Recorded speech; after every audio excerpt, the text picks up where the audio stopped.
Okay, good evening, everybody. We are ready to begin. Tonight's subject needs a little bit of a warning, and the warning is as follows. It's a complex sikha that we're going to be learning. We're learning inside, and don't be afraid if you get lost. Hopefully, we'll get you back out. There's a lot of different parts in the sikha, and everyone can pick up on their level. I can try to explain as best as possible, maybe repeat, but not to get disheartened if we get lost somewhere.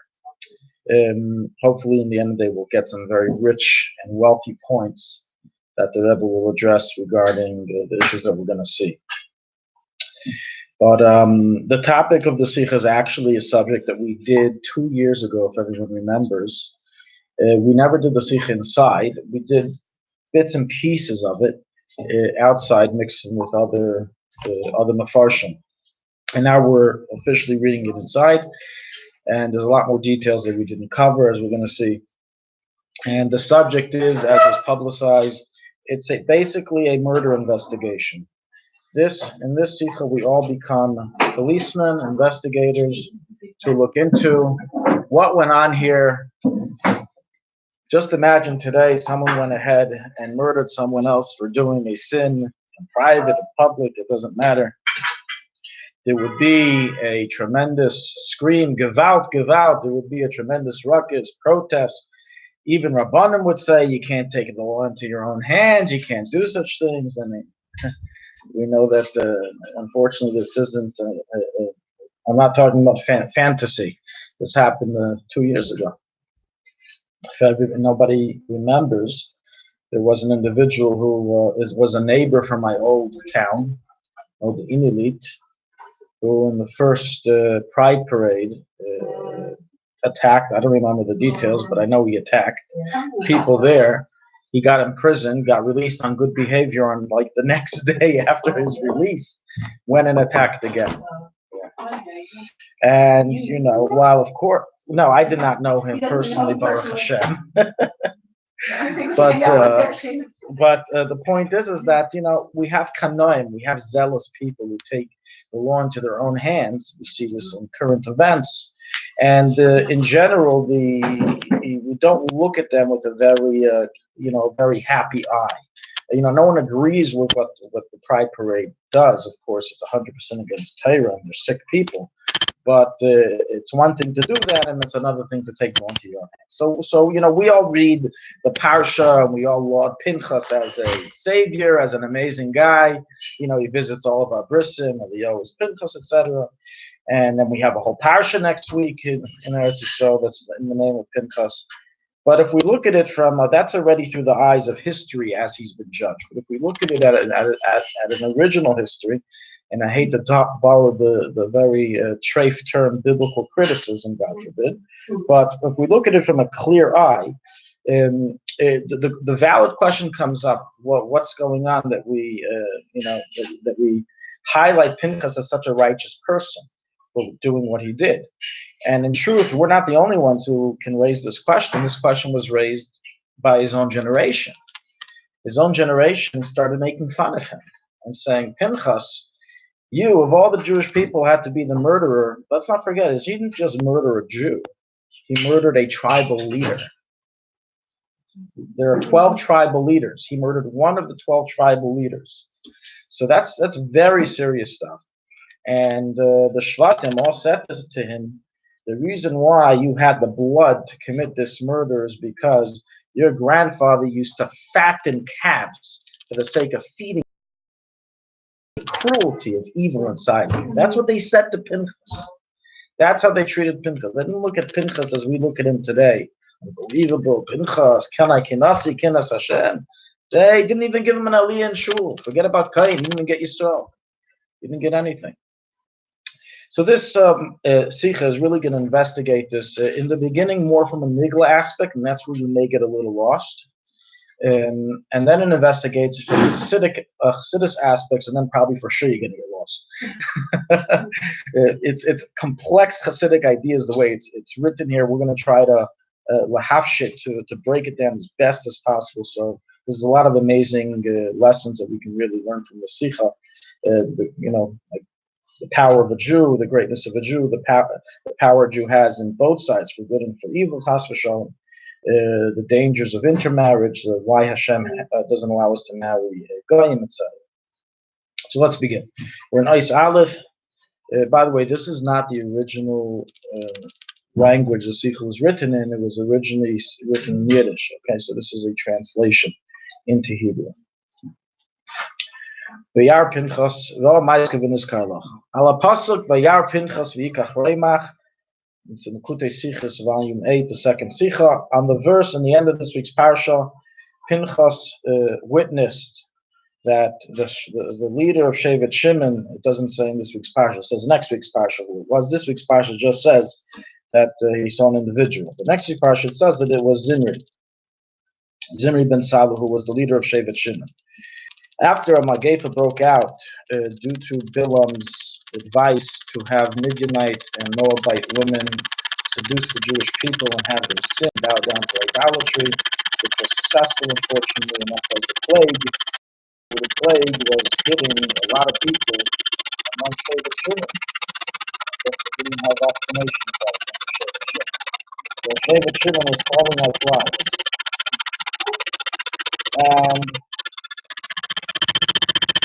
And when Zimri, the leader of the tribe, saw this, members of the tribe said, "We're all dying here because of this sin of the non-Jewish women, of the Moabite, Midianite women.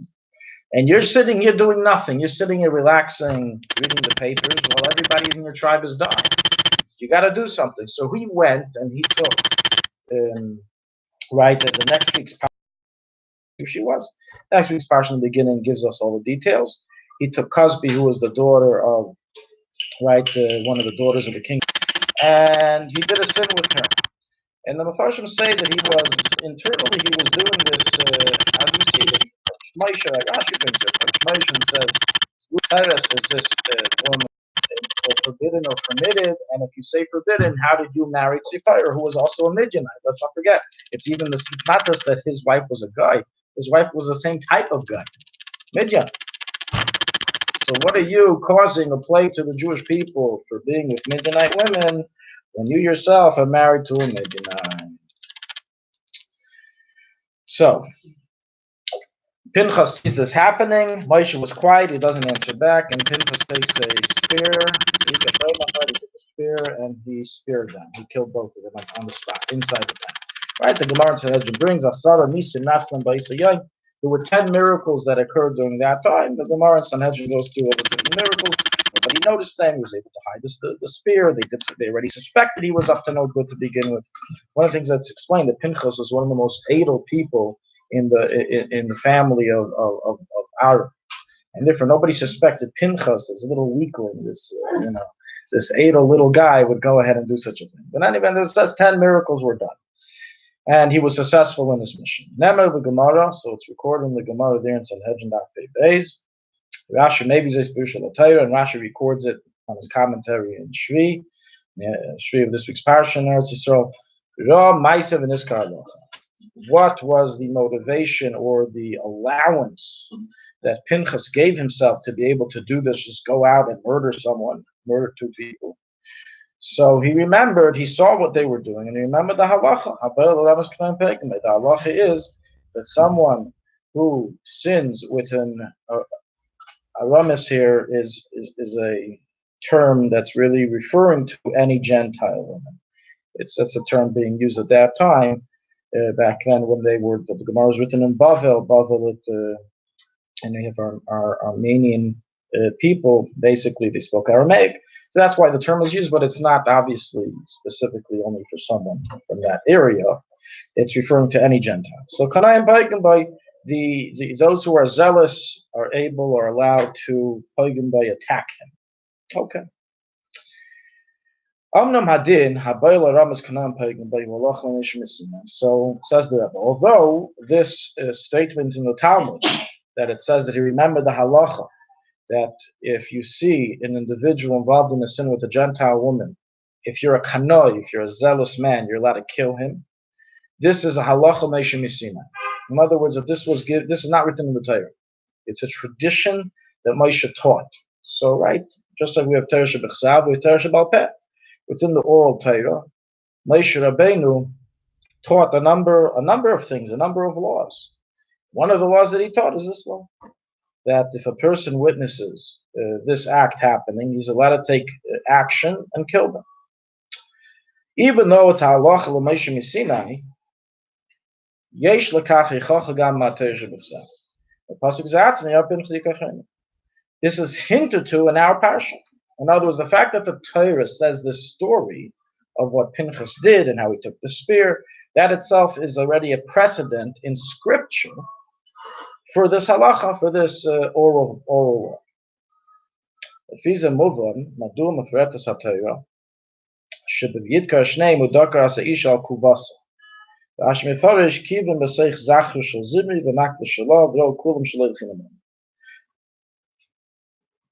With this introduction that the halacha Moshe Sinai that allows a person to kill a couple involved in this sin, a Jew and a Gentile woman, and the Torah hinted it to this in the story, it's understood why the Torah emphasizes the following details. It says that he killed both of them.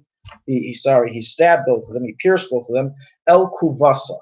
What does kuvasa mean? So that means by the genitalia, by the area of the genitals. Now, why is that important? Torah. I understand. He killed them. Why so graphic? Why do you have to get so graphic? I mean, the people of kids learn Chumash. Let's keep it PG. So Rashi explains. That this is to send a message that he didn't kill them for nothing. The Rebbe says, why does the Torah tell us this here? 2,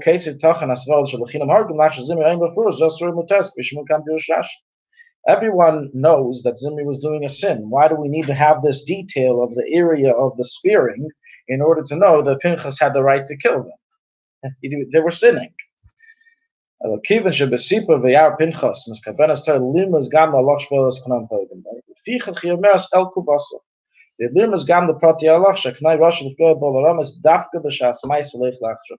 says the Rebbe like this. Even though in general we have laws that are based on scripture and laws that are based on completely Torah Shebal Peh, tradition from Moshe, this is an interesting case in which it's number one, mainly a tradition of Moshe and Sinai, and that's how Pinchas himself was allowed to do it, but it also became scripturally based when the Torah describes this whole story of what Pinchas did. Now, the reason why the Torah went ahead and gave us these graphic details is in order to teach us a detail of the halacha l'Moshe Sinai, that a person is only allowed to take matters into his own hands and spear the couple involved in the sin while they are doing the action of the sin. But if they did the sin and then they left to go walking, then it's forbidden. The halacha Moshe Sinai that gives allowance to kill out of zealousness, to kill the sinners, is only during the actual act of the sin itself. And that's learned from the fact that Torah emphasized that he stabbed them in the area of the sin while they were doing the sin, to teach us that only in that circumstance is it permitted to be done. And that's the halacha. The halacha is that it's only permitted in that circumstance. And that's why certainly what the individual we mentioned, certainly was not in the right of halacha to do what he did under any circumstance. Everyone got that? Huh? The fried guy? Yeah. Everyone got ice olive? Mm-hmm. Yeah, it was good? Okay. Base. Okay, so that was just an introduction. The first ice was just an introduction to the general halacha. And we just explained that there's an oral tradition and that it's scripturally based, and the halacha we learn from scripture. Im HaTorah miskavenes lashmenos hadin shel kanaan peigenol madua muves halacha zu b'pasuk b'ofen shel sipur lei b'ofen shel din b'shiksu mutar din amachem. If the Torah wants to scripturally base this halacha of kanaan peigenol then just do it. Just write straight up write a halacha that when a Jew and a Gentile woman are involved in a sin together, it's permitted for the Kanaim, for the zealous, to go ahead and kill them in the action. Why does the Torah have to give us this circumventing roundabout way of learning the law through a story? Either leave it as halacha l'meisha Sinai, and we'll leave it at that, or make it completely scriptural. Why does the Torah give it in this very strange way? The explanation for this matter is as follows.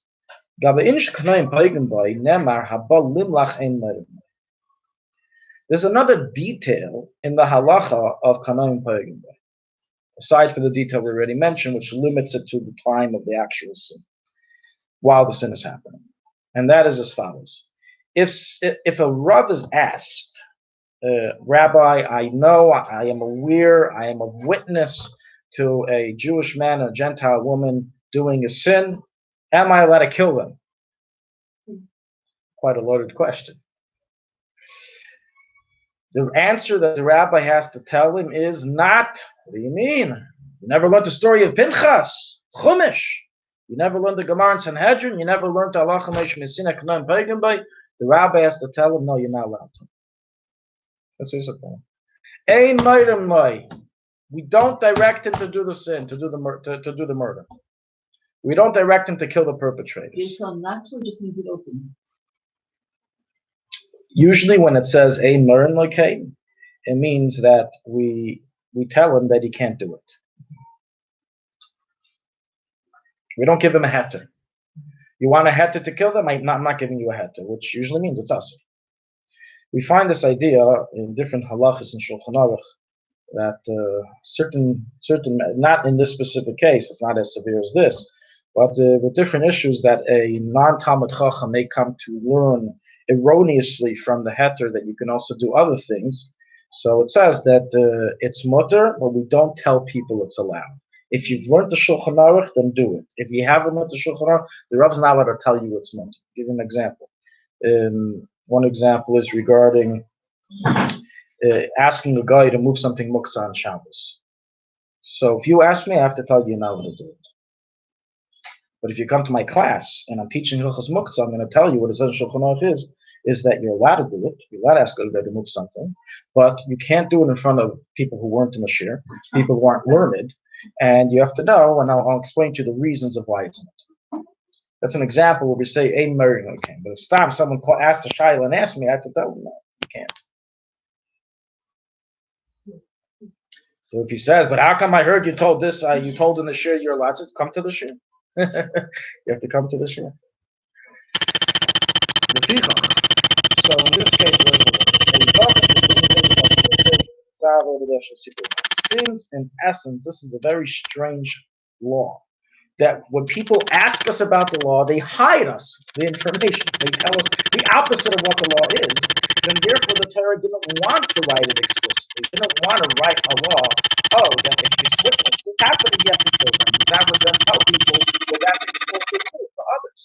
And since you do not rule to others this way, but rather if you know it, you can do it, but you can't ask, and we can't give you permission, then therefore, in order to keep it that way, in that status, the Torah went this roundabout storytelling way and did not give a straight up instruction or command. If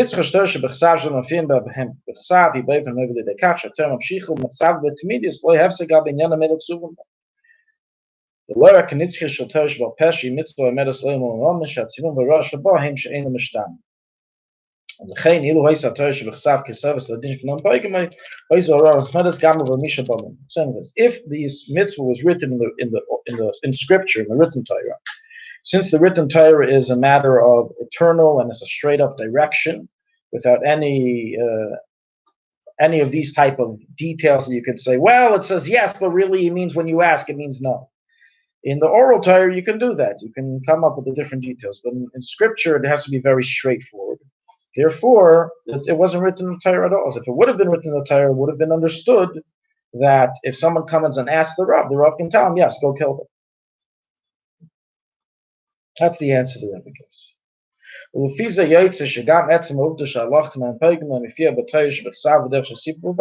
And now, on the contrary, Torah only tells us about this halacha through a story, is itself teaching us that it's not a directive. It's not something you tell people to do, as you would regarding other mitzvahs in the Torah, but rather it's only if a person decides to do so, he may at the time of the action. But if not, you can't tell him to go ahead and do so. So in nice days, the Rebbe explains why what we explain in nice Aleph that this mitzvah,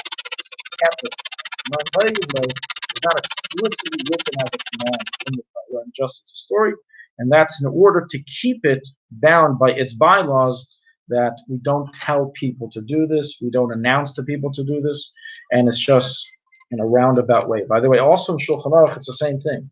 If you open up a Shulchanaruch, Even Ezer Siman Tezayin, where it discusses the laws of intermarriage, there's no halacha that says there, that if you witness a couple, a Jewish man and a Gentile woman, doing the sin, you're allowed to kill them. It doesn't say that, because it's brought in like a backwards way as part of a different speech. It's brought like in a derech ad. It's not brought as a straight up halacha, and that's also the reason, because either you know it and you do it, or you don't know it and we can't tell you to do it. So even the Shulchan Aruch couldn't write explicitly that this can be done.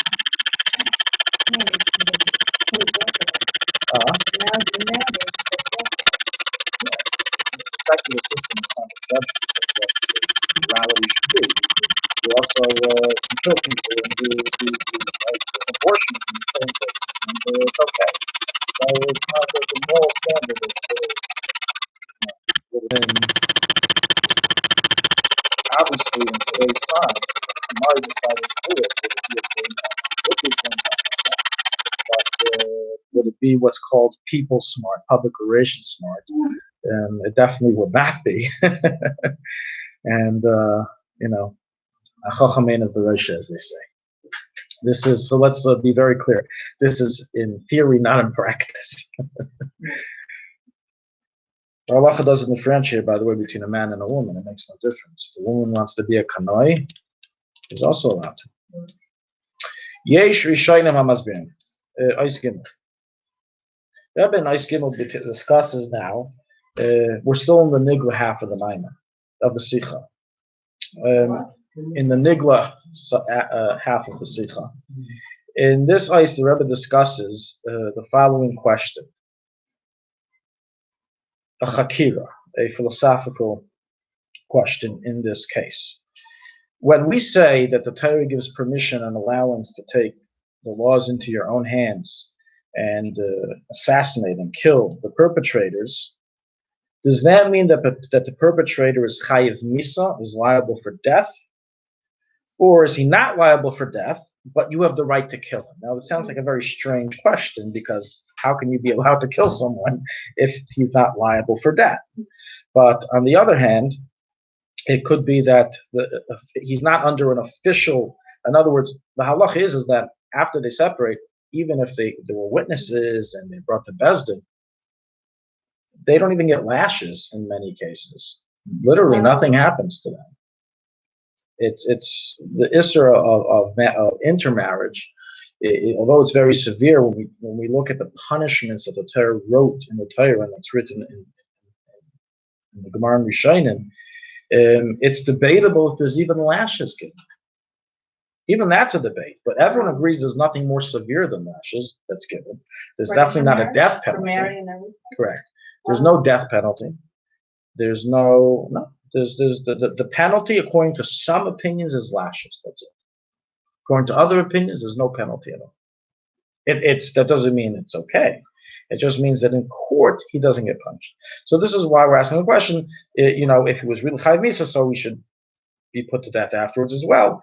The fact that he's not allowed to be put to death afterwards and he's left free with almost nothing. So this asks us the question: is he considered liable for death at the time of the action or not? And there's a few halachic ramifications. One of the halachic ramifications is the following. It says that if a person, this is called in Talmudic lingo, kimle b'derabamine, if a criminal does two crimes simultaneously, he's trained. He can do two crimes at once. Okay, then like someone who ran a red light and at the same time hit another car. He did two crimes at once. Right? So if someone does a crime simultaneously, is he liable for both? The halacha is we only make a person liable for the more severe crime. It's an interesting law. Maybe some government systems have this law as well. I have no idea. But it's a law called Kimle B'derabnei. So the halacha is that if someone killed somebody, even by mistake, it's not chayiv misa because it was an accident, and at the same time he caused monetary damage, we exempt him from the monetary damage because someone was killed, which is a lot more severe, and we only focus on the murder. We don't focus on the monetary damage. So the question is asked in this case, if for example, Pinchas on his way to stab Zimri, he ended up spearing as well one of the very expensive chairs of the Zimri family and destroyed it. Can the Zimri family take him to court and say, Pinchas, I understand you have to take care of, Zimri, but what did the chair do wrong? That was $1,000 chair. Is Pinchas chayiv to pay? So if we say that Zimri was chayiv misa, then he's not chayiv to pay. If we say Zimri wasn't chayiv misa, he would be chayiv to pay. These are the interesting halachic nafkaminas between the cases. We're going to see another major nafkamina. What happened? Let's just say, what would happen if, as Pinchas was about to stab him, someone saw and killed Pinchas first? Someone stopped him. Or Zimri killed him, or someone else killed him before he got a chance. Would that person be held liable in court?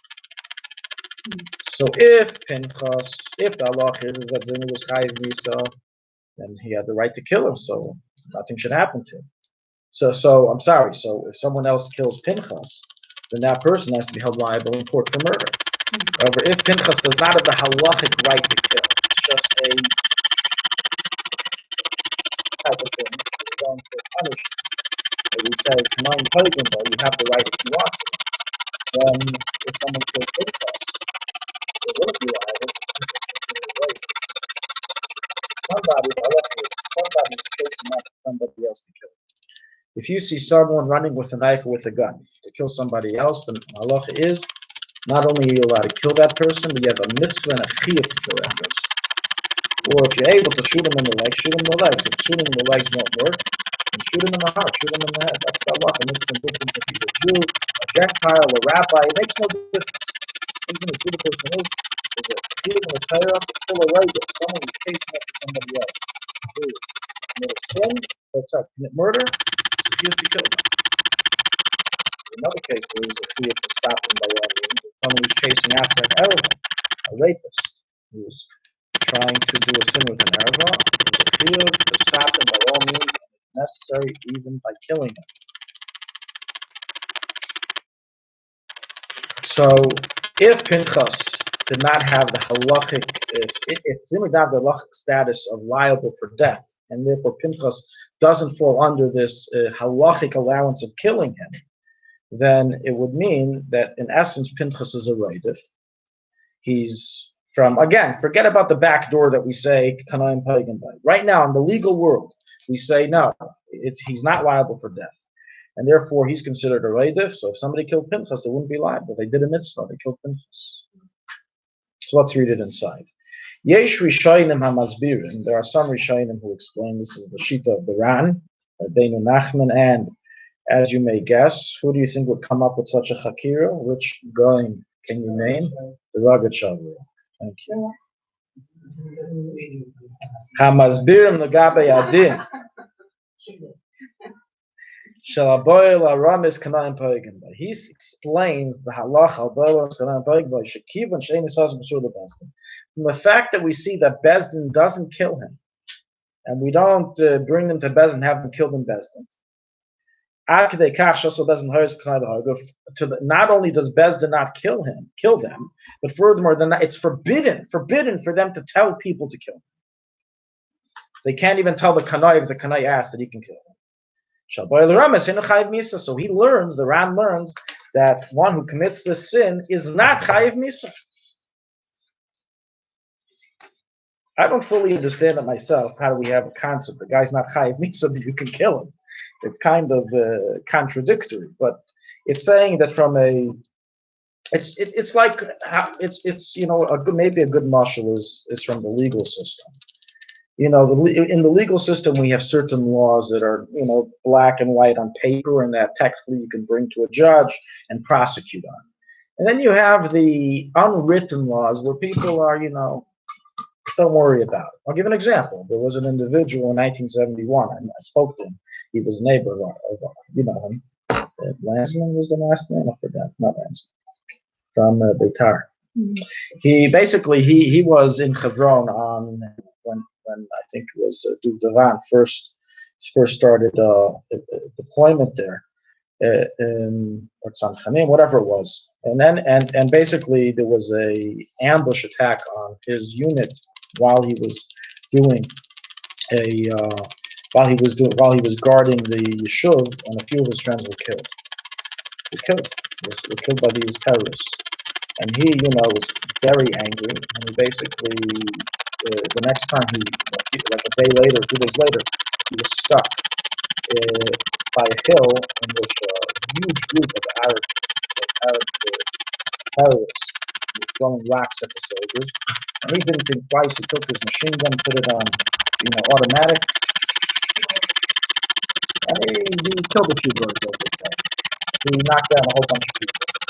And of course, the rest of them went away, they put him in jail, and everything was made smooth. And they gave him 20 years to life in prison.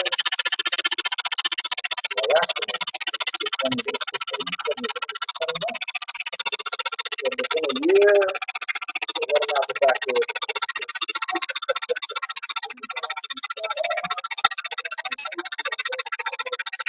This was in 1970. So yeah, I think they're a little bit different. This was in 1973. So this is an example where, the halacha is that you can, and we don't tell anyone you can't. It's public relations. But it ends with that. So it could be the same thing over here. The Torah here is saying is, you have permission to kill the person doing this sin. But he's not chayiv misa on a court of law, and therefore I can classify court cases by legal cases. All the regular legal standards of our Torah apply. Just like if you're chasing after someone else's children, you consider it rape, and you can be killed, and you're looking out for so to here, if the Torah doesn't instruct you to kill the person, you want to make that choice and be so zealous that you're willing to put your life on the line to fulfill this kanoim poigim by mitzvah, then please, it's your decision, but you're putting your life on the line, because according to the legal laws of the Torah, he's not considered liable for death. That's the point of the kanoim. Correct. Mm-hmm. Today, it's a very good point you're saying. A real kanoim, the Alter mentions in the Maimon. Today we have see all these terms in the news and the media of kanoim, fanatics or kanoim.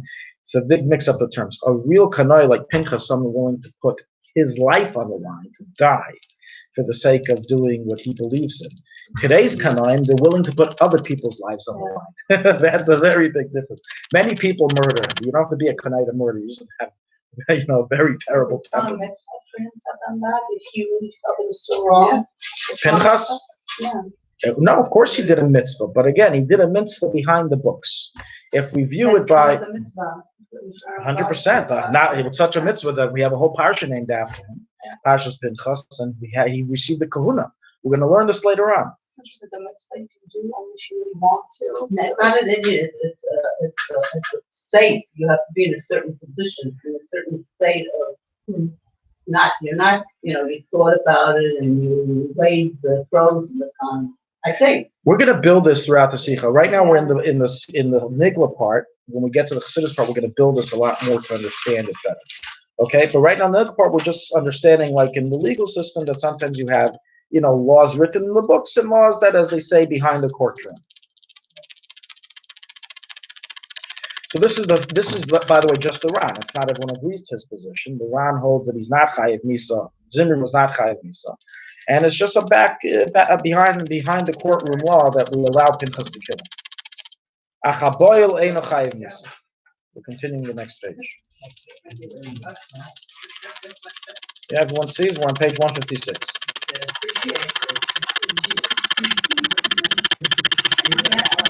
Something happened.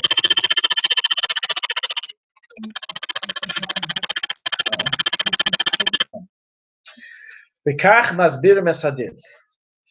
With the Ram's understanding, we have the following. We gain the following explanation of the following way. Nefach Zimri v'hardu Pinchas ein nered l'shayred. The halacha is, this is the way we rule, that if Zimri overpowered, he saw Pinchas coming from the corner with the spear, he made a quick move, Pinchas stabbed it into the chair, he quickly stole the spear and speared Pinchas back. This story didn't happen that way. In nered l'shayred, if this did happen, the Gemara says, and this is how we rule, Zimri will not be chayav misa.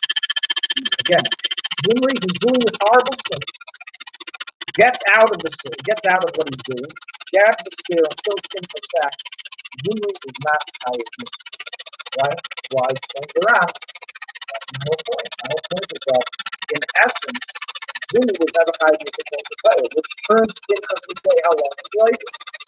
If so, Zimri has the right to protect himself even by the lie, taking the life of the victim. That he's allowed to kill you, that the kanai is allowed to kill the perpetrator, is only halacha for the kanai himself. That he is obligated or he's able to, if he wants, to kill the person doing the sin.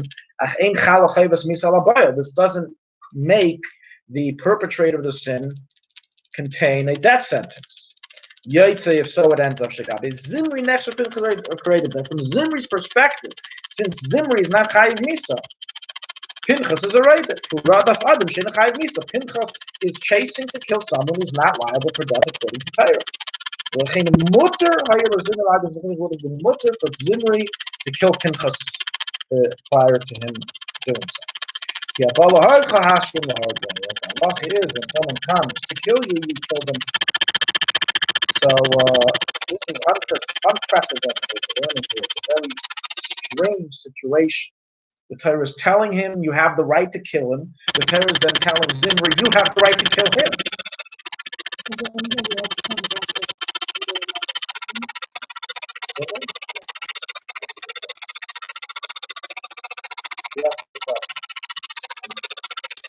Before we said that it's only multiple Pinchas for Zimri during the act itself.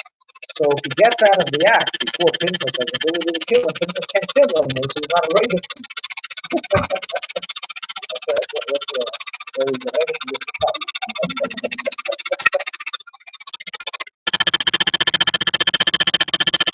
I didn't learn the secret.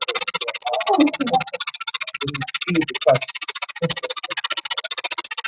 I forgot this question, but I don't have an answer. It's a great question. I forgot the question on Gemara. You can read the Gemara. Actually, one of the it's not how good as an option. Is it possible that there's a matter that the Torah says you're putter from, and we're going to go ahead and do it? Meaning, the Rebbe here basically throws out the ability to really accept this notion, which I tried to defend earlier in the Ram, that the Torah, on the one hand, Torah says you can kill him. On the other, Torah says no, he's not chayav misa, so he can kill you back. It's very strange to say that in one part of Torah it's mutter, and the other part of Torah it's also. It's very like two parts of Torah. The core Torah and then behind the sin Torah. Very strange. The Torah is straight. The Torah has to go through all the way, and therefore, if the Torah says kanayim payim, it must mean that the Zimri is chayav misa. From this itself, it seems, meaning from this svara, that can we say the Torah says you're patur and then you go in and do it? So from this itself seems like the other opinion in Rishonim, which is the Ramban and others, who hold that no, in truth, during the act itself, from the fact that kanayim paigim by, we learn that he's chayav misa. We learn that Zimri is chayav misa. Shalach neim paigim ru gam magabe abayil shu chayav misa. That while the person, in this case Zimri, is perpetrating the sin with the Gentile woman, he's liable for death. Now, even though the Torah doesn't say the words that he's liable for death, that is the oral tradition. That was the halacha nation Sinai. During the sin, he is liable for death, and the kanoi is the right to mete out that sentence. And this answers the question that people ask, how can, this is not the only case, we have another case, it's brought down in the same Mishnah in Sanhedrin, that if a kohen does avodah while he's coming the Beis Hamikdash, the kohenim wouldn't take him out, they would just smash his brains right there and then. Meaning that if a kohen became tamei in the temple, and he ignored it, he continued doing the avodah, the kohenim wouldn't have a nice conversation, you really shouldn't be doing this, boom, knock him out right there on the spot. And everyone asks, how can this be allowed? The Torah doesn't give the Torah does not say the person is liable for death by the hands of man, not even by a Sanhedrin, not even by a Bezdin, let alone a loner. Nothing. What Edom Asra? You takes one of the shovels and smashes it. No Asra, no nothing. How is it allowed? So this is the answer. The answer is that here too, the tradition of Sinai was that he's chayiv misa at the moment that he's serving Hashem, the tumah, knowledge of it. He's chayiv misa. And therefore you're allowed to read out the punishment. The previous approach of Iran is really very difficult to accept that not chayiv misa, the Torah tells you about what you can turn on. This approach of the Ramban makes a lot of sense. Let's go to the other.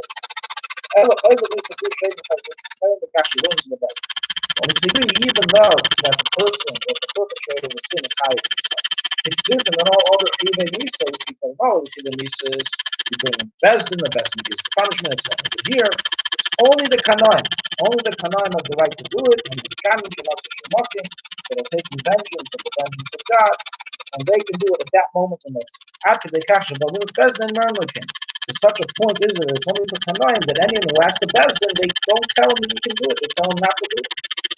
It's also regulated that only during the actual act of the sin is it mutter. The shenim says bezdin, which is much different than all capital punishments, of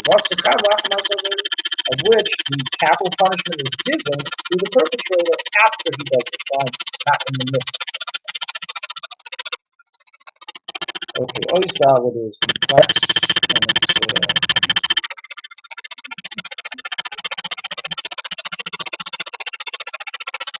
basically, I'll tell you what it's trying to explain. Oisdal is explaining how this is all everything that is being put out is really rational enough to God to get to the fear of what it is the solution of the end of this Parsha, trying to get to that the reason why people make sure that in the area is because he wanted to show everybody that he was putting into this I don't have a photo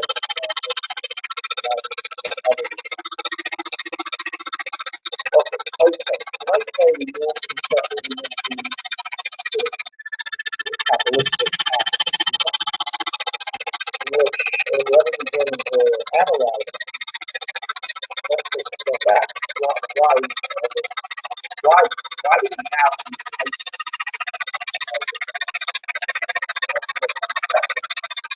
There's no updated data.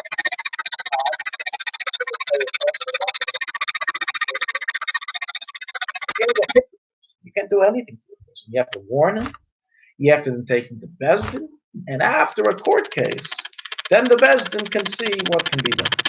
But there's no such thing as taking the law into your own hands. It's nowhere. So I understand we explained this halacha Sinai, it's in the story. We regulated it, but none of that explains why. Why by this sin suddenly does the Torah change its whole perspective of justice?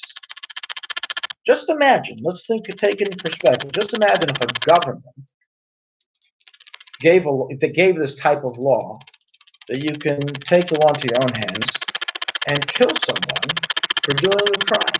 Now, I understand if someone's robbing your house. If so, right, we have the stand your ground law in Florida and a few other states, the Fein Yerbu, very important law. Stand your ground law. Here in Israel, they don't have it. You should know that. In Israel does not have a stand your ground law, and that's why when you may kill a criminal bursting into your home, the criminal may be recovering in a 5-star hospital, and you'll be going to jail. that's the crooked law here. But aside for those type of crimes which are man against man, when your life is in essence in danger, somebody, I don't know, is scamming the government. You can shoot in the middle of his phone call to scam the government. Imagine if there was some kind of, he's doing a sin that's offending God. Pinchas, what do you have to do with this? Am I offending you? Am I bothering you? Am I doing anything to affect your livelihood? Zimri could tell Pinchas, what are you getting involved? This is between me and God. I'm doing a sin. I understand. Right? But Pinchas had the right to go and kill him. Just to put things into perspective. When you think about it, it's really preposterous that the Torah gives such a license to just out of nowhere go ahead and kill a perpetrator of a sin. So we have to understand why this is the case. This is, I say.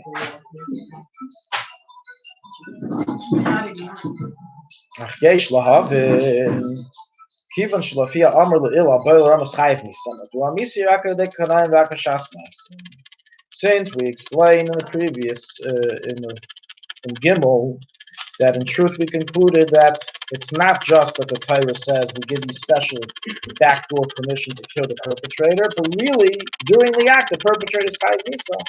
Why then is the halacha that only the kanaim are allowed to kill? If he's chayiv misa, tell everyone to kill. And if he's chayiv misa, why is it only during the actual action? Let him be chayiv misa afterwards as well. Take him to Bezin and have him killed.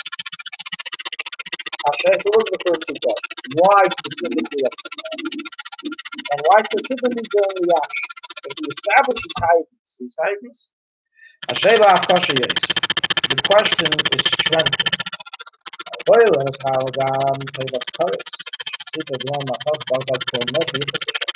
It's learned from the Navi.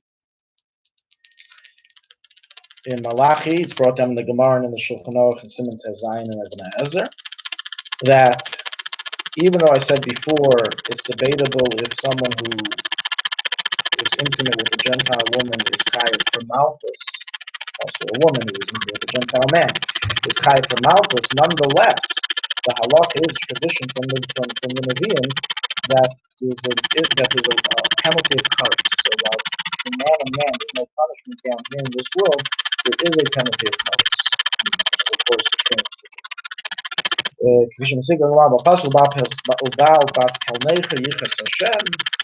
right, that it says that he cut her off, and a lot of the Sfarim explain terrible punishment.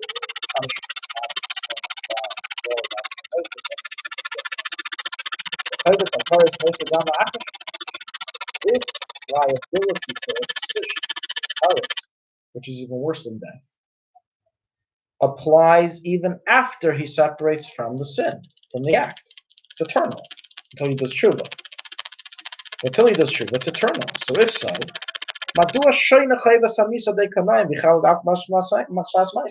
why do we say regarding taking matters to your own hands and being a kanai and killing him, it's only during the act?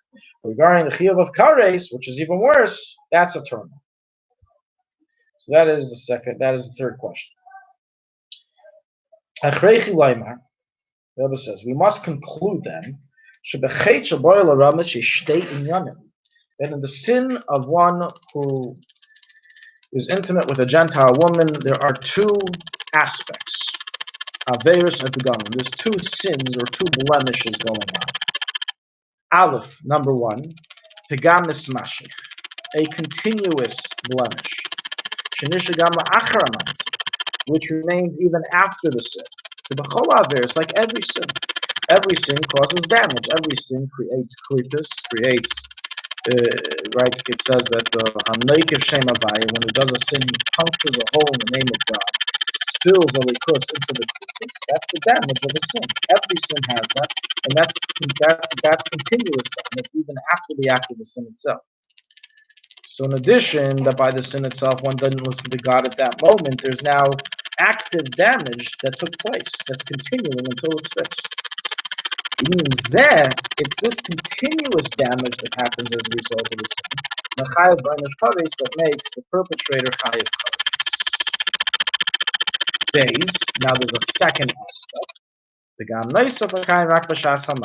The second aspect is a blemish that occurs only temporarily and only lasts during the act of the sin itself.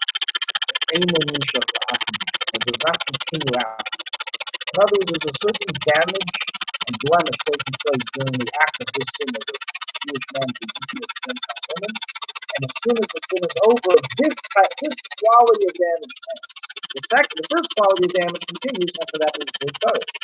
But for the second quality of damage, the one here, that ends, and therefore it is productive. It's only on this aspect of the temporary damage that the Torah says you can kill him. And the Torah says that you can only kill him while this damage is occurring. Once you're separate from the sin, the damage is no longer continuing, you also no longer have to kill him. So when I say basically the Rebbe explains that there are two aspects of the sin of a man and a Gentile woman. One of them is continuing damage, for which is a clear karis, and one is the damage during the actual sin itself, for which there's a severe penalty of kamayim padikamai. We now need to understand what is the damage happening during the sin. What's this damage, and why does the Torah allow other people to actually kill them during the sin? Now the Rebbe is going to go into, before he explains, he's only going to explain later on in the Sikha what the damage is occurring during the sin. Now we're going to go into a sort of a tangent to try to build up to that, go into Pinchas and the reward that Pinchas got, and what it says about Pinchas after he did this. Advarim Yudhai they had the Amana Pinchas basically the God after this, we can understand this matter if the word regarding Pinchas, that as a reward for what he did, God granted Pinchas with eternal priesthood, turning him into a kohen. And as we know, that even though Pinchas was the grandson of Aaron HaKohen, which should have been in the family, as they say, and if I was going to say, God, you got out cheap out of this one, I'm already a kohen. You're giving me kohen, I'm the grandson of Aaron HaKohen. The answer is, as we know, he wasn't anointed as a kohen, and he was born before the anointment of his father Elazar, and that's why if Hashem didn't grant him the kohen, he would have never been kohen. Okay? Anyways, the chayr ain't a movement, so it's not a listen. Amila mashakina will become moving. Shedaver shel ba'olam speaking the Kodesh Baruch Hu Yeshem Mishachaver Sacheres. So has the Lama Lanema Lefneken Kanas Kanasa from the Kitabei Rashi Chassidus Kershoy Lidikse. Except to get to the other, the result of action.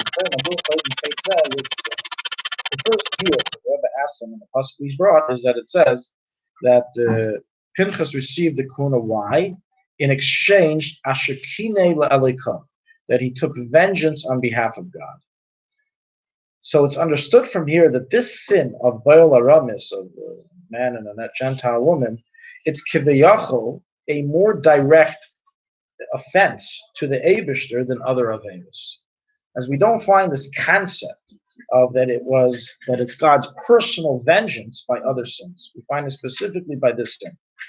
Likewise, we find it in Parshas Matis Maseh, in Parshas Matis, when Moshe Rabbeinu was instructed by Hashem to seek vengeance against Midian for what they did. So we see that there's something very unique to the sin of a Jewish man and a Gentile woman, more than other sins that it affects and offends God. And the question is, why? What's unique about this sin that it affects God more than other sins? Yeah, throughout this whole sikha, throughout this whole halacha, it's only, in other words, like this. Intermarriage is terrible both ways, and the severity goes both ways. However, regarding K'nai Pagimba, this specific, we said before, there's two blemishes. There's the everlasting blemish, and then there's a blemish during the sin. The blemish during the sin is unique to a male Jew and a female Gentile, not the opposite way around. And we're going to learn why later on. Base. The second question: The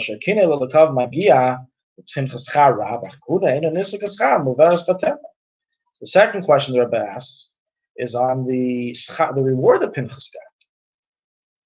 Hashem could have given Pinchas money, wealth, honor. He can give him whatever he wants. How can Hashem grant Pinchas priesthood? We just learned in Parshas Kerech. Klal Yisrael just went through such terrible suffering and punishments because of this whole rebellion against the Kahuna. And it was made very clear, no one can pass the lines and the borders to become a Kohen if you're not a Kohen. It was made so crystal clear, that line. The next parsha, what do we see? A non-Kohen becomes a Kohen. Mixed messages. Why would Hashem decide to give this reward to Pinchas? It can't be given for reward. It's rather, it's handed over biologically. As Rashi states in the previous parsha, that Hashem set boundaries in His world, and He said that Aaron is separated from Kodesh HaKadoshim, him and his descendants that are born afterwards, forever. It became a natural setting within nature. Just like, as the Pasuk emphasizes, the difference between light and day. So Moshe in the previous parsha is telling everybody it's impossible. No one who's not a Kohen can become a Kohen. You're playing with the word. You can never change this. The very next parsha, boom, Pinchas becomes a Kohen. Since at that point Pinchas was not a Kohen, as it's only given to those who were anointed or born after the anointment, and Pinchas was not anointed and was not born before the anointment. After the anointment, Pinchas was born to Elazar before Elazar was anointed as Kohen. Okay, so Nasa Kohen. If so, how can he be given this prize of becoming a Kohen for seeking the vengeance of God? Zion. So now the Rebbe begins explaining this point of what merited Pinchas to break the rule and jump from Yisrael from Levi to Kahuna, even though in general we say it's not possible, as we emphasized last week's parsha. And that's through understanding what's happening during the sin of the Goy, of the Jew and the Shiktzeh. And when we understand what's happening during that sin, we can understand why the schar of Pinchas was the way it was. Zayin. Ha'ezber l'kachu. Ha'chet shel biyas asuris chama mechatay machir. The sin of forbidden relations is more severe than other sins. It's in general. In general, the sins of forbidden relations is more severe than other sins. Why? So aside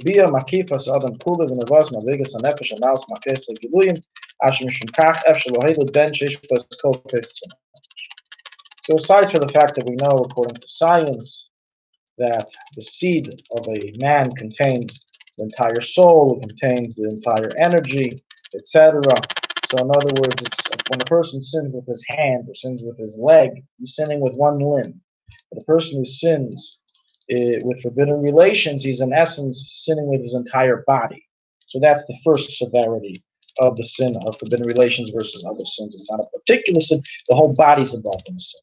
Number two, spiritually, since through intimacy, procreation occurs, which is the creation of a new being, so we see that the kaya, that the essence of the soul of the father is entered into the child. So in other words, that the seed expresses the essence of the person. And when he's sinning with that, it means he's entering the essence of the soul in the sin. Again, I'll say it over again. Since through sin of forbidden relations, a child can be born. And for a child to be born, the father has to, this is already not science, this is already what's explained in Kabbalah and Chassidus, that the essence of the soul has to be expressed within the zera, within the seed. Therefore, it ends up that when a sin is done with this, during intimacy, he's investing not just a particular koyach of his neshama into the sin, but his entire neshama, the essence of his neshama.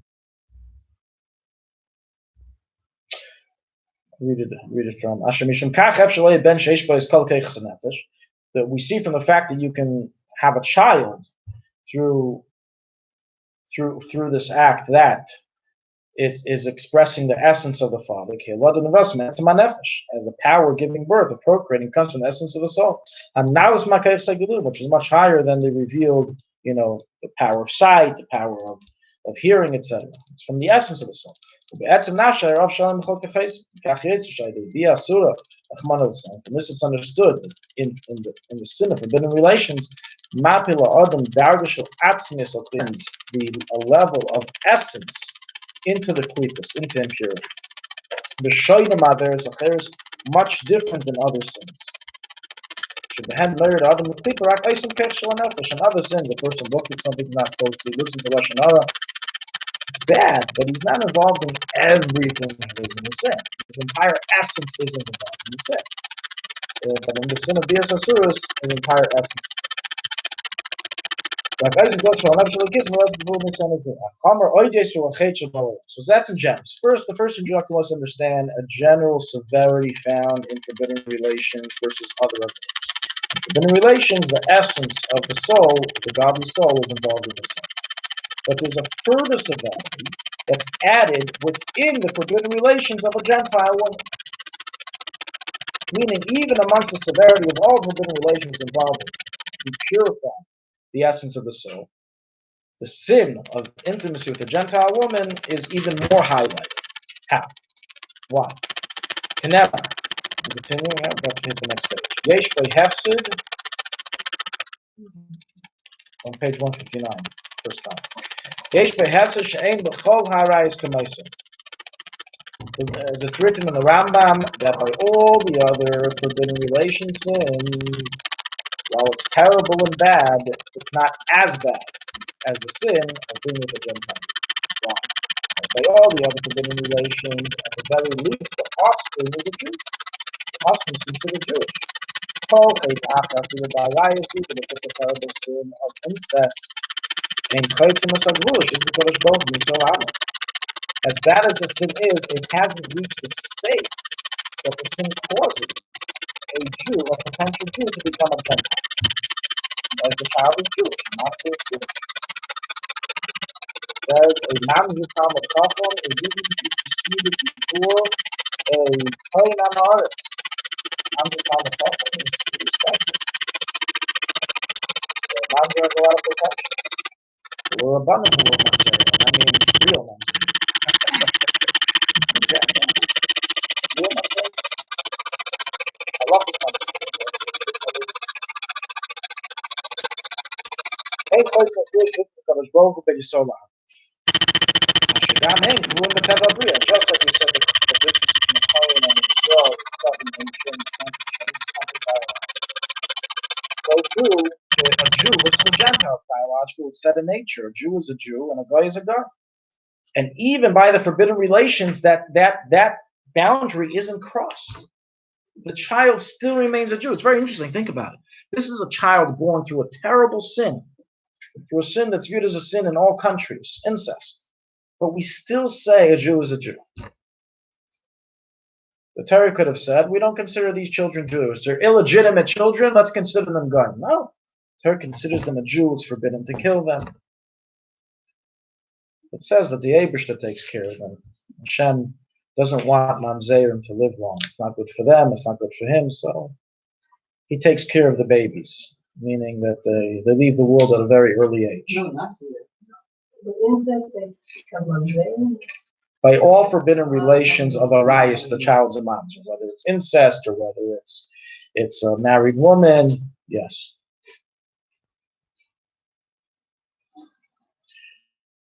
The Gemara increases list all 36 Arayas, and all those Arayas have an Isser, the child becomes a mamzer. The most common case is a case of a married woman who didn't get a get. Married woman didn't get a get. The child's a mamzer. In that case, even though it's so severe, even though the child is born in a sinful act, the child is still a Jew. And has the potential, as we said before, even to become a Rav, even to become a Talmud Chacham. We don't discriminate against him. Anyone know who was the most famous mamzer that you can think of? Anybody know? Yashka. Oh, wow. Oisish was a mamzer, yeah. Immaculate. How was he? How was he? How was he a Married mamzer? woman? Very simple. His mother was married to a man. His mother, Miriam, was married to a Jew, and she ran away with a Gentile man and had Yashka. Now, Yashka didn't know this. It was kept secret from him. Till Who do you think his father was? He knows his father was a Jewish man. it was kept secret from him. No, his father was not a Jew. His father's name was Joseph Pandra, from Bethlehem. Afterwards, he moved to Nazareth. But he never knew these details, and it only became found out through Ruach HaKodesh, Rabbi Akiva, and a few Chachamim saw him playing ball. That's what it says. He was playing ball without a yarmulke. Took his yarmulke in his hands, running around the Chachamim. So they were watching the kinder playing ball in school. They saw Yashka take off his yarmulke. He was in a real yeshiva. He was a prize student, and they said something's wrong with this kid. So one said he's a Ben Nid, another said he's a Mamzer. The Kiva says he's both. Yeah. And they made a wager to find out who was right. So the Kiva went up to Nazareth, and he basically he made the mother divulge the information, and she told him the truth, that he's a Mamzer. So as soon as he found out, he went and gave Yashka the special Mamzer haircut. It was a special Mamzer haircut. The Mamzer haircut. A special haircut. Ask the barbers. Where is all this written? Where's all this written? It's in a book called Toldos Yashka. It's written over 1,000 years ago. And it's mentioned in Rashi, and the Gemara, in the Zor.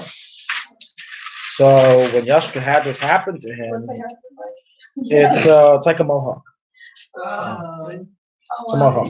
It just that's very wow. They're giving themselves their own haircut these days.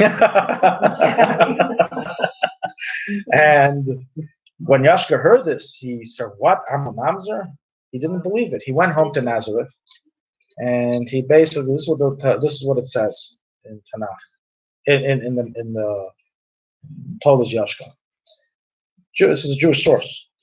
We don't know who wrote it. It was written anonymously, but it's brought in the Rishonim, so it's authentic. And so it says that he went home and he told his mother he has a terrible toothache. And he heard that the only thing that relieves toothaches is for him to be able to drink breast milk. Now, his mother wasn't nursing, but he said, put your etc. inside the edge of the door, and if you close the door, milk will come out. Oh my God. So she did this, and then he ran over and he pressed it against her, and she was in huge pain. And she said, "Tell me the truth. Who am I?" And she told him the truth. And when he heard this, he went ballistic. He went and killed his father. Then he went and killed his mother also. He killed his father, yes. I mean, his real. His biological father. Yeah. Yeah. Anyways, that's so that was one famous mamzer. Remains a mamzer till today. Okay, but he was still Jewish, right? He's still Jewish. Huh? Did they censor it? Of course it was censored. But even the censorship has limitations. Right? Okay. However, what's the severity by when it's with a shik? The child isn't doing it. 1 second, I want to find where in the text. There's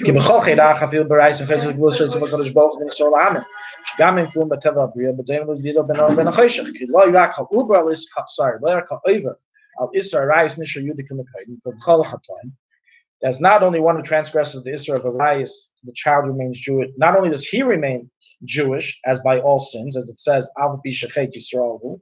In other words, not only is it that the Torah says that there's no way for you to get out of your Judaism by doing a sin, meaning do all the sins in the book, you're still a Jew.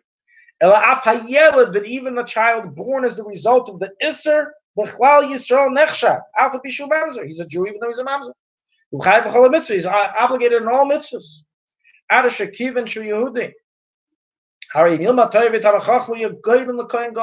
To the point that if you teach him Torah, then he can reach a state that he's even greater than Amaretz. Even after Yashka was a mamzer, he came back and he was still learning in yeshiva. He did the murder. He killed his father. I don't know what he did. I think also the mother, but for sure the father. They took him back in the yeshiva. What you do during your chafish? Come back in. They took him back in and they taught him Shema Mefurish. He wasn't. We shouldn't think of Yashka in his beginning years as some rebel child or some. They didn't have this exclusion year. Mom said you can't come to my yeshiva. They didn't have. They gave him the special haircut, so everybody knows they don't marry him. But they treated him as a prodigy. Come on. He killed his father? I don't know if they knew. Maybe there was an investigation. There's the police were in charge, and who knows. Anyways, was he already bar mitzvah? No. Doesn't say the age. I assume not. However, by a boil kivan shaben menakusina benoy, since the child of such a union with a Gentile woman is not Jewish, it has a huge severity that's more severe than any other avera. He is passing the borders between the Jewish people and the Gentiles. In other words, like this. You should say, I don't understand. It should be the opposite. Someone who was with an Erva now gave birth to a Mamzer. This is now a blemished Jew. You're adding blemished Jews to the Jewish people. What the shik says, it's just a guy. Who cares? It's just a guy. Why are we saying that it's more severe? The answer is because he's taking his Jewish power of birth, which contains a Jewish soul, the essence of the soul of the Jew, and he's turning that into a guy.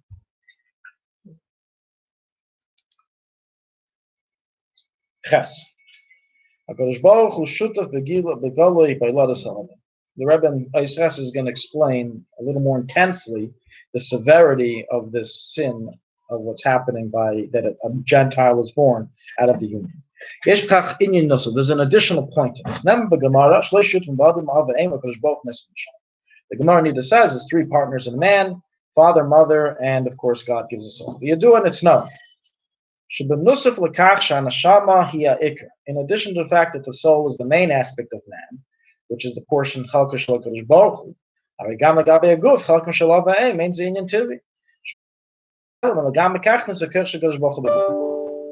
not only is the partnership of God, which is the soul, the main part of creation, the main part of being born, furthermore, even the part that the father and mother contribute is with God's assistance, meaning that the fact that we have the ability to procreate, the ability to create something from nothing, that's with God's assistance as well. So even the physical development of the body, God is involved. From it's understood that that through the sin of being intimate with a Gentile woman, a person takes the power of procreation, of reproduction of a Jew. By a Jew, it contains a revealed level of God's infinite light. And he uses this power of infinity from God for the opposite, for the contrary, to create Gentile people. The kiyasser has been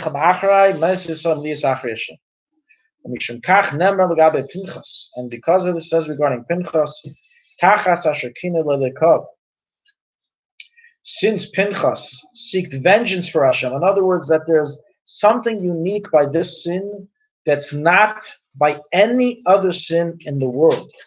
And that is that this hits God right in the heart, so to say. It takes the infinite power that God invests within a Jew and turns it over to Klippa. It's the greatest betrayal and the greatest pain and hurt and offense that can be given to God. And therefore, specifically by this sin, it says, this is a vengeance of God. It's a personal vengeance. And Pinchas stood up to the plate and took this vengeance. As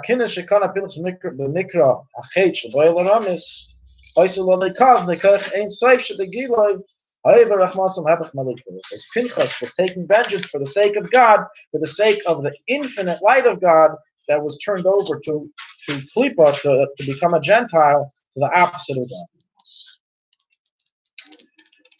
In this test, the Rebbe is going to explain that this fact that a Jew has the ability to take a koyach ha'ein sof, an infinite light, an essence of the soul, and turn it into chulin, to desecrate and turn it into mundane, is because a Jew is rooted in atzmos, a Jew is rooted in the essence of God, And we have absolute koyach habechira, freedom of choice. We're going to see. Ein moving. It's not this. Kiven shavdol bin sola am mir khala gvulush gvulush boch but have a breakage yach yud lava gvulzai there is a bolam. Since, as we already stated, that Jew versus Gentile is something that's within the nature of the world, and there's a border. How is it possible that a Jew can do so? The halacha should be based on what's explained that there's borders between Jews and Gentiles. That even the child of a Gentile woman with a Jew should be Jewish. How is it possible that the borders can be passed? Hezbollah.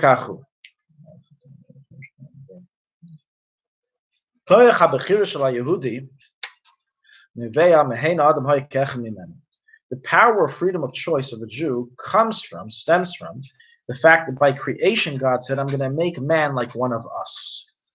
Similar to us. How are we similar to God? Just like God has freedom of choice, He's God, so too God gave us freedom of choice. Just like God can choose whatever He wants. Since God is not limited or regulated with, God forbid, with the rules of nature, He created them. He too is not regulated by the borders of Jew and Gentile as He created it. He created this border with His own free will. And so He's definitely not limited by it. Since this power of choice of God descended below and was given to a Jew as well, a Jew can use it for bad. A Jew can use it for good, to choose the good and take klip and turn it into kedusha. But a Jew can also use it for bad and take kedusha and turn it into klip. It's a two-way street. He has the ability to create a Gentile from a Jew. Now, based on this whole explanation of the severity of the sin of a Baal Aramis, we can understand a few things. First, we're going to go back to explain this in the next Isis, but we can already begin understanding why the Torah gave such a severe penalty that during the act itself you're allowed to kill him. Only during the act. But furthermore, going back to the schar of Pinchas, we can understand also that this is why Pinchas got the reward he did. It's just like, what did Pinchas do? He sought vengeance for God, for an individual who seek to break the borders of Jews and Gentiles that were set in nature. So in reward for that, Mida Keneged Mida, he received a break of the borders. He jumped from Yisrael to Kahuna. We'll read inside. Although priesthood is said in nature and it's biological,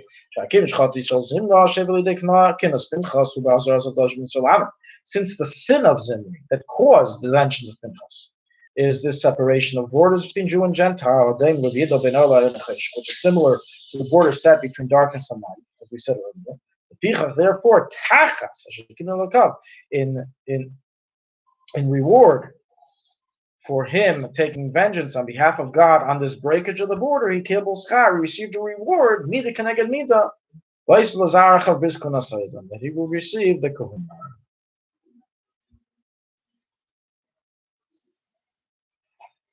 Okay, we're on to page 161. So now, in Aishir, the Rebbe is going to explain the other parts of the, as we said before, why the halach is allowed to kill them during the act, etc. Inyan zeh b'chet habayil l'Rav shemitzus ha'ebrach l'tzon kerech ein so v'tzad shel u'ma zeh v'havdil kain rak b'shas meis. Chol chator machayim leisha kerech hanef sheli kis mush v'maisa v'yod b'shal shkibas atmech. We're running out of time, so I'm going a little bit quick, okay? Forgive me. V'adai nisha kerech shel kedusha. Elisha kerech shel hanef sheli kis nivla b'zdeinis and says like this. By every single sin, what happens by every single sin? By every single sin, although a Jew's godly soul becomes embellished, invested, contaminated by tuma, by klipa, it still retains its holiness. It's just that the godly soul is now in a garbage.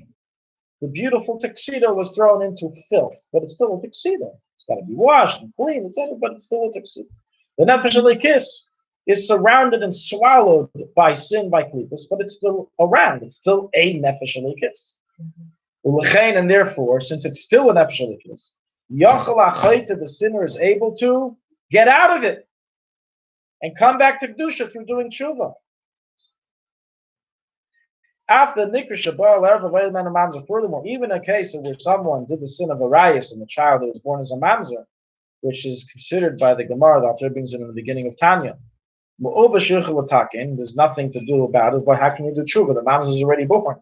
The evil is living. It's living evil. What's tshuva going to do? Even so, Gabi took a chait. The fact that he can't fix it, that's only regarding fixing the sin. As the sin is around, it's alive. Kfisha Masbir, Admar Zakin and Tanya. Given Shachais Gidla the Mazal Slav Shabaguf, Pasvadam, Shanaitza de Aver, and Bichot Lazis Chais Kedusha. Since the klipa that he created through a sin became invested in a body, it therefore cannot go back to Kedusha. Nonetheless, since the mamzer is still considered a Jew, it's still considered chayes of kedusha. In other words, as we said before, it's the mashal of the tuxedo in the dirt. It's still a godly soul within the dirt of a mamzer. So we created two levels, and we're going to create a third level. The first level is a person does a sin, any sin, enters his godly soul into Tumah. He can get right out of it. He can clean his suit, clean his nefesh alikis, and even have it shinier than before, right? The intentional sins become like merits. So that's level one. Level two is where he can't exactly get the dirt out of the tuxedo. This is a permanent stain, but it's still a tuxedo.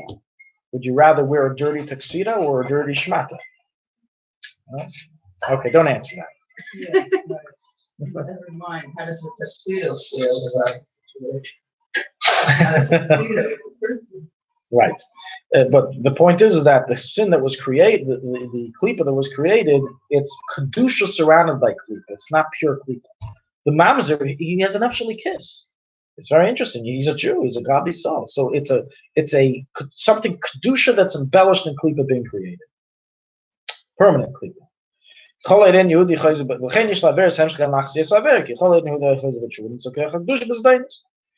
we said before that the sin is continuous, the blemish. Why is it continuous? What? What's the problem?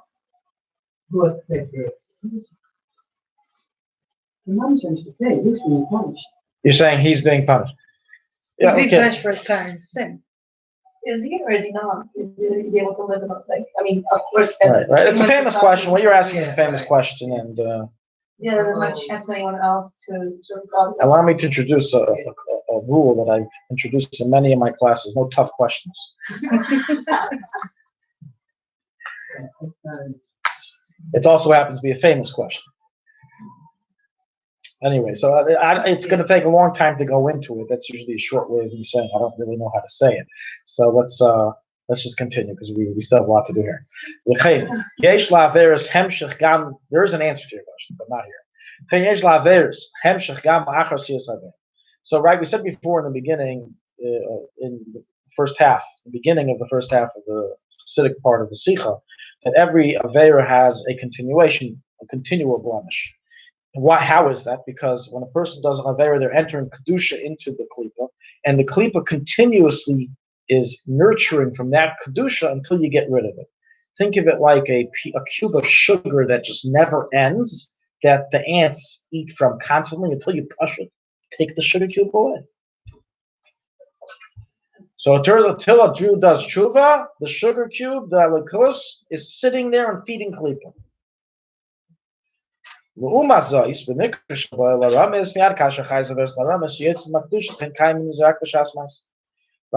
Ramis, however, what happens is that the nefesh alikis, the godly soul or the godliness, goes and becomes permanently not part of klipa. It can never be retracted, it can never be retained, and it's no longer a likus. It becomes klipa itself.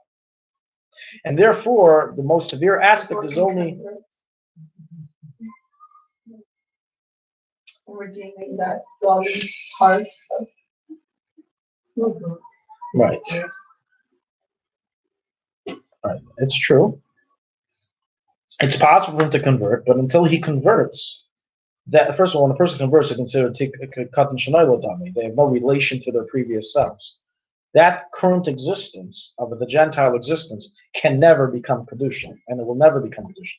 When he converts, he basically kills the Gentile existence, and now becomes a new existence called Jew. You understand? It's a little different. I understand your point that he's able to convert. In fact, we actually do try to get them to convert. And there is some kind of tikkun, but nonetheless, it's not a real tikkun because it doesn't take the kedusha to turn to klipa. That klipa is eternal. It may end at a certain point. The guy will also die eventually, right? But the klipa that was created is eternal. So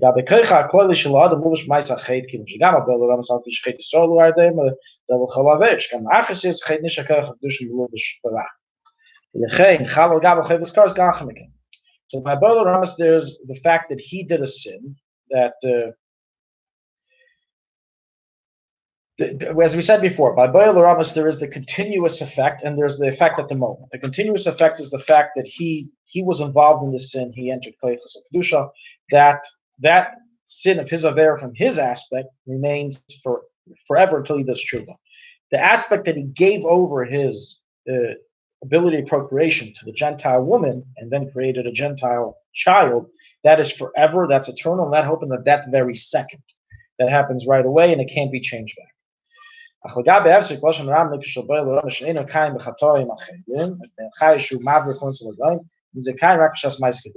point that we're trying to create here is that there's a special severity by the Israel of a Gentile woman that, number one, as we already said, it turns kedushin to klipa. Number two, that happens at that moment. And by the way, let's just be clear, this doesn't mean that it only happens if she conceives. Okay? Because every intimacy creates spiritual souls. So even if she didn't conceive, the halacha kanam pagan is not only by a woman who's by the age of where she's able to get pregnant. It's by any age. Even a woman who's past the ability of getting pregnant. Even if she's old. The halacha is in all cases. Otherwise, I'd have to have a chart there. Listen, I got to do kanayim pagan, but I need you to fill out this questionnaire. When was, of course not. So, and the reason is because spiritually, it's not just referring to physically, of course, it's possible she could conceive as well. And that makes it worse. But spiritually, the soul that left the Jew now becomes a klipa soul. This is why the halach kanayim pagan, which is to seek this vengeance against this horrible act against God, and where he's turning kedushin to klipa, is only during the sin itself, as it only happens during the sin itself. It doesn't happen during any other time. It's not continuous. It happens at that moment. According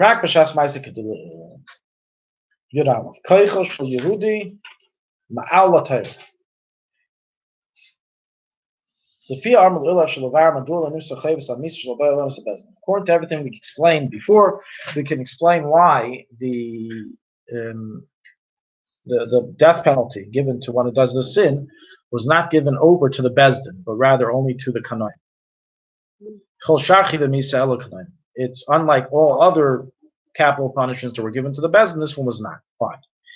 This is very interesting, this ice. This ice explains like this, we'll read it inside in a moment.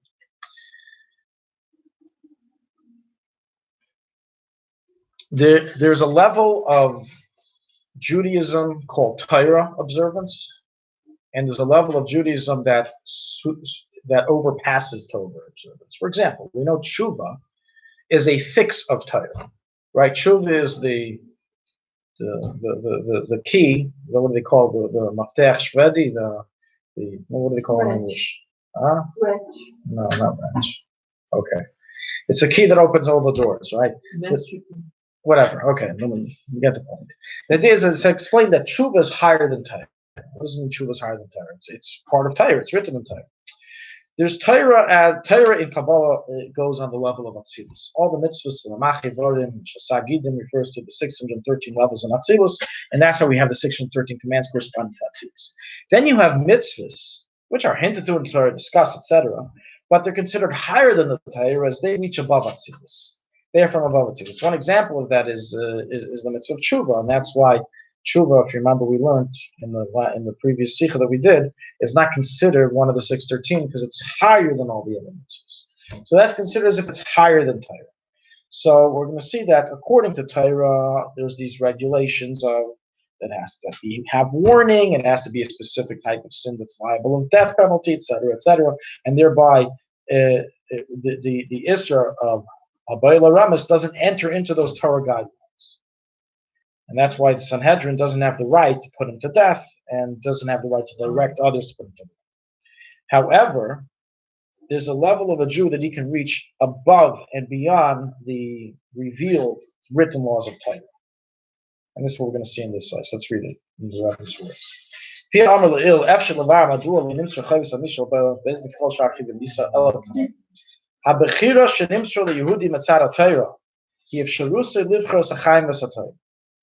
freedom of choice that the Torah gave a Jew is the ability to choose life and good, or the opposite, death and bad.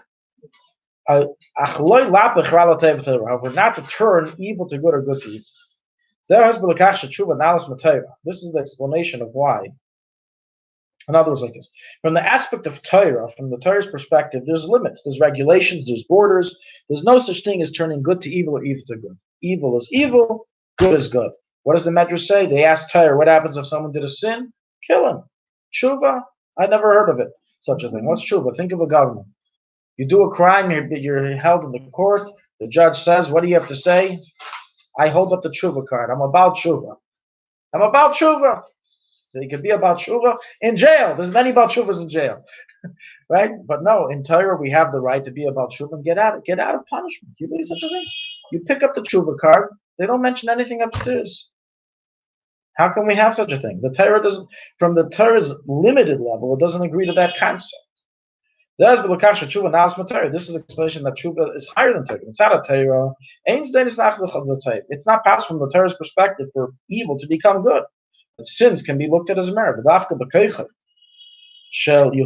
a Jew, which comes before Torah, he's able to even turn a sin into a merit. And just as it is regarding sins turning into merit, so to the opposite, that a Jew has the ability to turn good to evil, which is caused by the sin of one who's with a Gentile woman. This ability of a Jew's, this ability the Jew has to turn good to evil and evil to good, which, as we said, is higher than the boundaries of Torah, it shows that a Jew is rooted in Atzmus.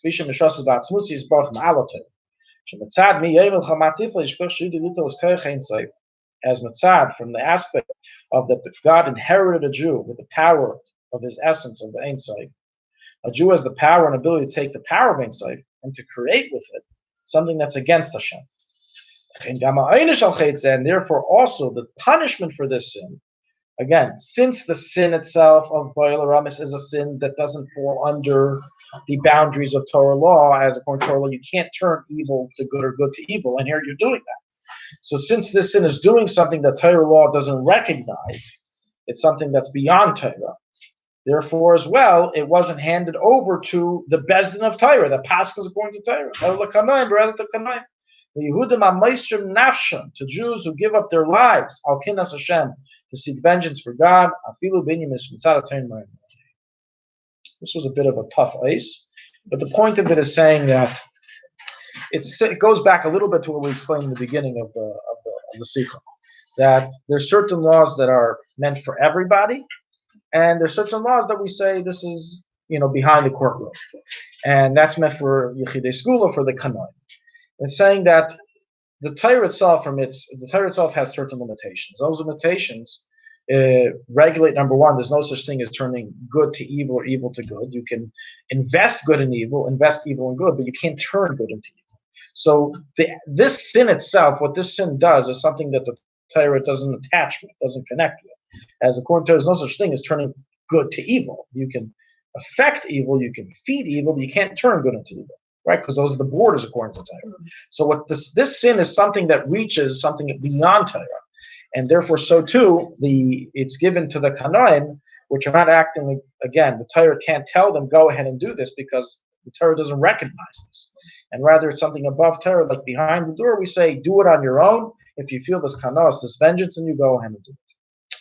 Base. The fikal armor will move an akesh ben nin b'nei Yisrael chukas arts pashas kabonis the ben pinchas asher zeh kol was kol hachalokim repasha. Based on this, we can understand the connection between the counting of the Jewish people and the distribution. This is already going to next week's parsha. As Pinchas and the distribution of the land and Pinchas himself.